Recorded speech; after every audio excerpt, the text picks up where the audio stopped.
DLNR Chair William Aila was on the hot seat during a recent briefing before the joint Senate Ways and Means and House Finance Committees on Oahu.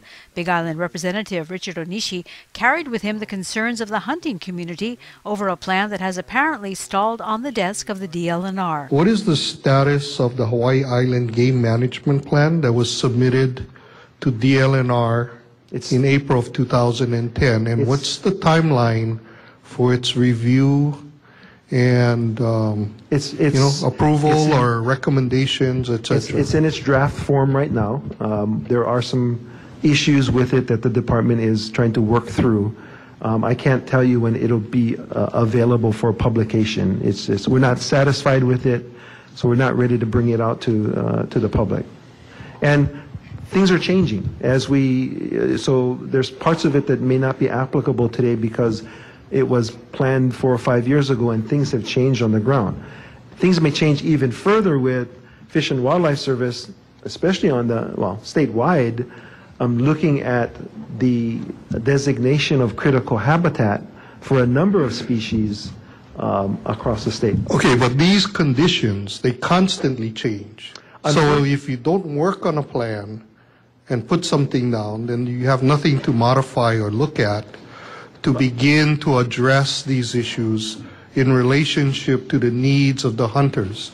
I agree with you, but we're at a critical time where I would hate to have a plan that's finalized and then have Fish and Wildlife Service in their announcement in the next year or so say, sorry, your plan doesn't count anymore because those areas have threatened endangered species and you can't allow these activities to occur there. So it makes more sense to try to get a feel from them where they're going to put it, ask them, can we offer you a counter proposal to put it someplace else that we're already going to protect and make those opportunities available, not only for hunters, but Central Corner right now with many housing development projects are kind of on hold right now because of the potential designation of critical habitat in many of those dryland forests. Will the Hawaii Island Game Management Plan that was developed also be part of your talking points in terms of looking at their designation of land and how it might fit into a game management plan for the Big Island? Absolutely, because as soon as if I go and tell hunters that, okay, we've got this plan and you can hunt in these areas, and Fish and Wildlife Service comes in afterwards and designate some of the areas that we told hunters that they can hunt, you can believe that